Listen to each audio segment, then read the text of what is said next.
Today we're playing a silver edition from August 7th, 2019. It is episode 28, Catching a Raccoon. We do these once a quarter, so maybe you can listen to an old one that we thought was pretty good when we were getting our feet wet. We'll let this one play in its entirety and close itself out. Thank you for riding along today. Hello, my name is Jim. This is Baby Boomer Tales. I want to welcome you. I want to invite you to visit our webpage, babyboomertales.com. There's pictures, there's links to where you can listen to our podcast. There's a page right there where you can listen to all of our current podcasts and links to our older podcasts. Today, I would like to call this episode Catching a Raccoon.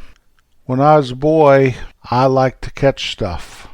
I was always catching critters, or trying to anyway. I'd go up to Third Valley and catch frogs, bring them home.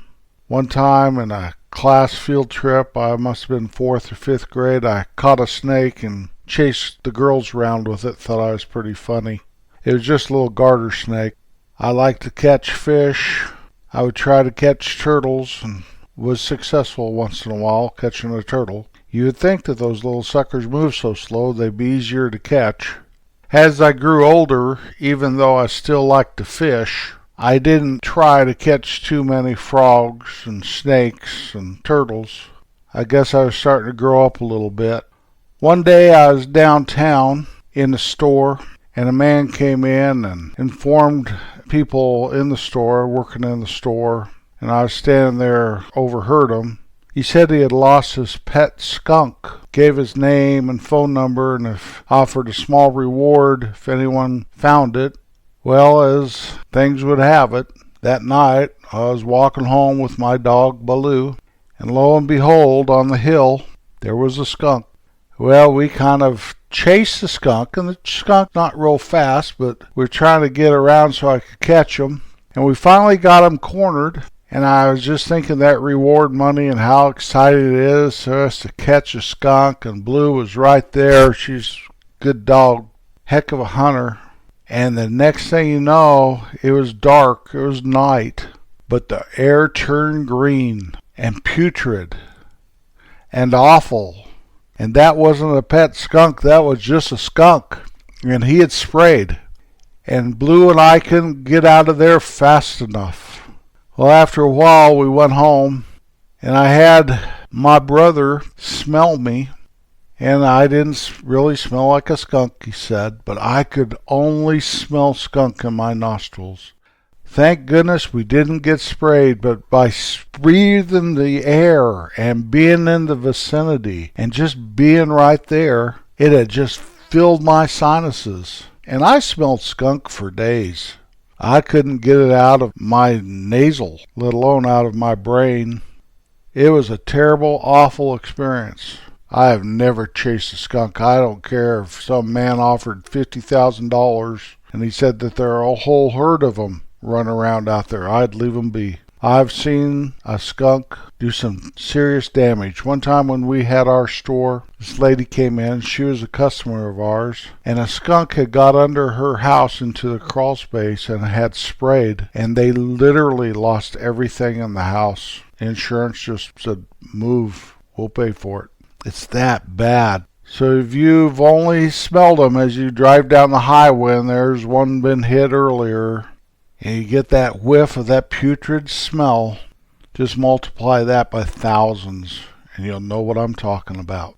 When I was about 24, my friend Dave and I were working on a house. It was out in the woods.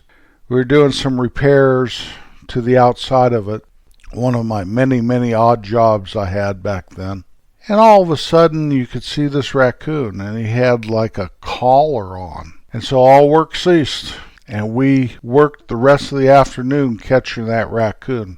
We got him treed and trying to get him down off the tree. Big idea was to capture him and find who lost him and collect a reward. Well, that sucker took all day to catch, but we finally caught him. Of course, Dave didn't want him. And I was sucker enough to, I'll keep him.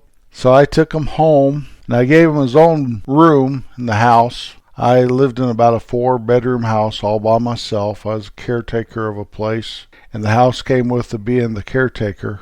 And that house started to stink. That raccoon was fascinating, though. If you remember when you were a kid learning about raccoons, washing their food, he actually did that. I'd give him a bowl of water, and he'd wash his food, whatever I gave him. And so I decided, I couldn't find whoever raccoon it was, but I decided to make him my pet. So I was going to town one day, and my dogs always just jumped in the back of the truck, and off we went to town. So I tried to get that raccoon in the front of the truck so he could ride up in the cab with me. And a raccoon can't really jump like a dog jumps, so I was trying to help him. I grabbed him around his rib cage to lift him in, and he turned around and he bit me.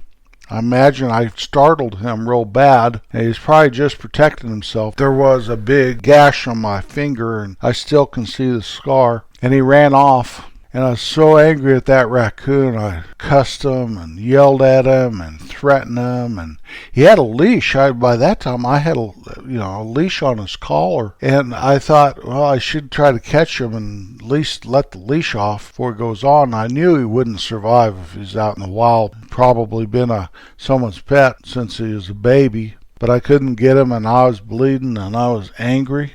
So I went to town. I went to Dave's house and showed Dave's mom my wound, and I asked if she thought I needed to see a doctor.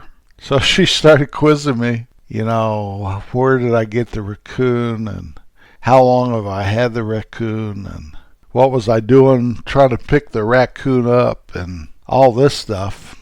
But so her analysis of the whole deal was, since I didn't know the raccoon very well, I'd had him about a week, didn't know where he came from, didn't know his background except for he had a collar on, that I should go to the doctor and see if I needed rabies shots. She kind of explained to me what was entailed in rabies shots and scared the beejiminies right out of me, and I just couldn't do it. I just decided I'd take a chance. Now that is kind of silly. I should have at least gone to the doctor. I should have listened to Dave's mom's advice. But I didn't take her advice on that one. And thank goodness that raccoon did not have rabies. About a week later, I got a call from a guy named Paul that we'd put the word out about the raccoon, apparently. And so he's let me know that they caught it and took it to some kind of a children's zoo or something in Denver, and kind of gave me a bad time that I'd let that raccoon go with that leash and collar on. But at the time when he bit me and ran off, I care less. I was more interested in my well-being than that raccoon's. So any animal rights lovers might hate me for that. But that was 45 years ago, and I don't care now. I'd have handled it differently. If I'd seen a raccoon with a collar on, I would just called somebody, probably call my vet and see who I would call to come and rescue that sucker. But if I saw a raccoon and he hung around here a few days around my property during the daytime, I would know something's wrong with him. Because raccoons come out at night. I've got probably dozens of them around my house, but you only see them at night. Those are the healthy ones. A raccoon that you find during the day is either sick or he's someone's pet and got lost. I'll never forget that raccoon because I have the scar that reminds me of him. Dave and I took a whole day. We didn't make any money trying to catch somebody's lost pet. And all it got me was a stinky room, and it stunk the house up, and a scar that I have forever.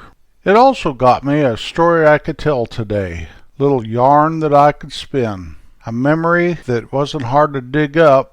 I love animals, but a wild animal is just that. It's just a wild animal. So if it's a skunk or a raccoon, please do yourself a favor. Don't try to domesticate it. Let it be out in the wild. Shoot, a wild turkey just walked in front of my window yesterday as I was sitting here in my office, and I didn't go out and try to capture him. I just let him continue being a wild turkey. Let nature be nature, and let you be you. And the two of them can coexist pretty well, and you can sure enjoy them. I don't waste my time catching frogs, although my grandsons were here a couple of weeks ago and they caught some frogs. I don't discourage that kind of behavior, and I'll go catch a fish once in a while. As far as snakes, I'm not going to catch a snake and put it in my pocket so I can make my wife scream next time she comes walking around here. That'd probably be a good way to not have a wife anymore. So it's different when you're in the 5th grade teasing the girls, and when you're a 69-year-old fart going to make your wife scream. That's almost insanity. Or it's just trying to be funny on a very warped basis. Both of which I've probably been guilty of at points in my life, and I've learned from experience you don't do that. So please remember, skunks aren't flour on Bambi or Odie Coloni on the cartoons, and raccoons aren't Racky Raccoon came into his room. They're wild animals, and respect that, and you'll be okay. I had to learn the hard way, but that's kind of the story of my life, and I'm just here to share that with you. Let me give you a list of animals not to fool with. Now, I live out in the country, and I've always lived in rural type settings, so I'm not talking about your urban animals. I'm talking about the animals out here in the wild blue yonder. And I'll just throw a bunch of them out off the top of my head. I don't have any kind of list written out or printed out or haven't even thought of it, but I need to do this. Deer, elk, moose, bear, squirrels. Don't fool squirrels. Bobcat, mountain lion, lynx, wolf, fox, coyote, eagle, hawk, crow, buzzard, skunk, woodchuck, beaver, possum. I'm going to leave lion, tiger, elephant, wildebeest, crocodile, alligator, hippopotamus, rhinoceros out of my list because I don't live close to those. But I do think that people in Florida ought to leave the alligators alone. I'll leave polar bears and walruses out of that one too. I also will leave sharks and stingrays and killer whales out of it since I don't see an ocean from my front yard here. What I'm trying to say is nature is full of animals. Wonderful, beautiful animals. Majestic animals. And they're not really part of our world, but they're given to us to enjoy and observe and try to understand without impeding on their life. Same way as we don't want them impeding on our life. Back where I was raised, right now they're having problems with bears. If you don't lock your car up at night, the bear can somehow figure out how to get into your car, and he'll tear the whole thing up looking for a Ritz cracker or a French fry you fell between the seats while you're eating a McDonald's driving home. So anyway, watch out for the bears. Now, I'm not talking about hunting. I'm talking about capturing. Going out there and jumping on them, trying to get them with your bare hands or something like that. I captured an eagle, and I talked about that in an episode called The Camp. But the eagle had been injured, and I saw his tracks in the snow walking up from the river, and that guy could not fly. And probably if I wouldn't have captured him and eventually called Game and Fish and they doctored him, the bird would have died. And I'm not talking about being stupid, or maybe I am talking about being stupid. A couple summers ago, my wife walked into the TV room where I was relaxing and said, "What's that thing over there by the barn?" And I looked again, I looked real hard, and I said, "That's a big cat, a big cat. I think it's a mountain lion." Well, I knew that my dog was outside, and so I took off, and I had to go out the front door. It was faster than trying to unlock and negotiate the back door, and ran around thinking I've got to get that dog in so it doesn't attack that cat and probably end up with a bad situation for the dog. And by the time I got around to where the barn was, the dog was running up from the road and the cat was gone. And what had happened is the dog saw the mountain lion and took off after him, and the mountain lion ran off. And the mountain lion was at least twice as big as my dog. Adrenaline was pumping fast. I had grandkids in the house, and you hear stories of little kids running and a big cat killing little kids. And I never even thought there'd be something like a mountain lion where I live. You hear stories once in a while about people seeing them.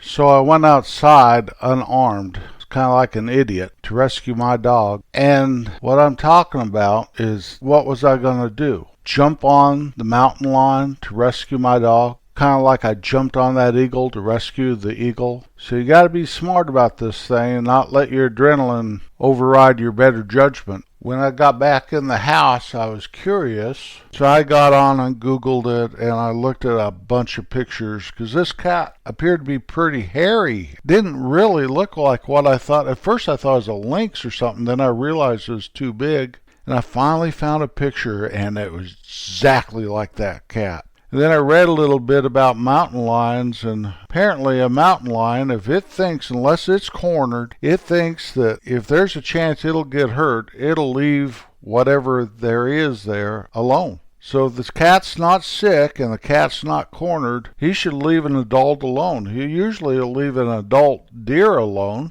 A male deer can cause severe damage to a big cat if it could gore it. So I did. A couple days later, I had a vet appointment for the dog, so I asked him if anyone talked about seeing a mountain lion around, and he said no. And the girl helping him, his assistant, said, my parents' neighbors took a picture of one that was at their place a couple days ago. And I said, that must be my cat. So I read about them again, and apparently mountain lions do live in the plains. They're usually looking for a mate if they're wandering around alone out in the middle of Kansas or Nebraska. So I'm not talking about hunting. I'm talking about capturing, like little boys do on frogs and snakes.